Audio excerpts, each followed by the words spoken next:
আজকের ভিডিওটা শুরু করছে সকাল সকাল। আর সকাল সকাল বাইরে গিয়ে দেখি গাইজ এত পরিমাণে ঠান্ডা পড়েছে, মানে গাইজ এই দুদিন ধরে যে এত পরিমাণে ঠান্ডা পড়ছে যে আর কি বলবো। তাও কিন্তু কম্বলের নিচ থেকে আমাকে উঠতে হলো, কারণ দিনটা ছিল 21শে জানুয়ারি। এই দিনটা আমার কাছে খুব স্পেশাল একটা দিন ছিল। তাই স্পেশাল দিনটাকে আরো স্পেশাল করার জন্য আমি চলে গেছিলাম বাবা বজরংবলীকে পুজো দিতে।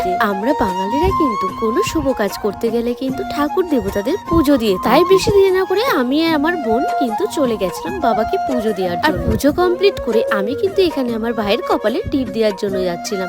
আর আমি কিন্তু বলতে ভুলেই গেছি যে ভাই কিন্তু আমাদের সাথেই ছিল। আর আজকে আমি সকাল থেকে আমার দিনটা এরকম ভাবেই শুরু করেছি। আর তোমরাও সবাই আমাকে আশীর্বাদ করো যেন আমি এইভাবে এগিয়ে যেতে পারি। আশা করি তোমরা সবাই দেখেছো যে আমি কেন স্পেশাল দিনটা বলবো। পুজো কমপ্লিট করে সন্ধ্যাবেলার দিকে চলে গেলাম আমি আমার স্বপ্ন পূরণ করতে। আর এটা যে কতটা আনন্দের বিষয় সেটা আমি তোমাদেরকে বলে বোঝাতে পারবো না। আশা করি তোমরা আমাকে দেখে বুঝতেই পারছো যে আমি কতটা খুশি। দেখো আমি তো খুশি ছিলাম, কিন্তু আমার সাথে যারা বাকিরা ছিল তারাও যে আমার থেকে বেশি খুশি সেটা তো তোমরা দেখেই বুঝতে পারছো।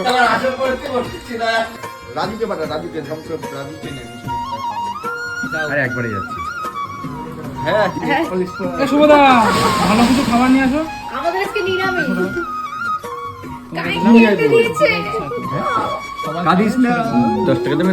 মানে এই আনন্দটা যে আমার কাছে কতটা, তাই আমি আর চোখের জল ধরে রাখতে পারলাম। আর এই আনন্দের মুহূর্তটা তারাই ফিল করতে পারবে যারা নিজেদের স্বপ্নগুলো নিজের হাতে পূরণ করে। তাই তোমরাও আমাকে আশীর্বাদ করো যেন আমি আরো এগিয়ে যেতে পারি এইভাবে। আর তোমরাও কিন্তু কমেন্টে জানিও আমার ফোনটা তোমাদের ঠিক কেমন লাগে। আর তার থেকে বড় কথা যেটা না বলে আমি থাকতেই পারলাম না, সেটা হচ্ছে এই মানুষগুলো আমার সাথে না থাকলে আর আমাকে সাহস না দিলে কিন্তু আমি কখনোই পারতাম। তাই তোমাদেরকে অনেক অনেক ভালোবাসা। তো বিষয়টা হচ্ছে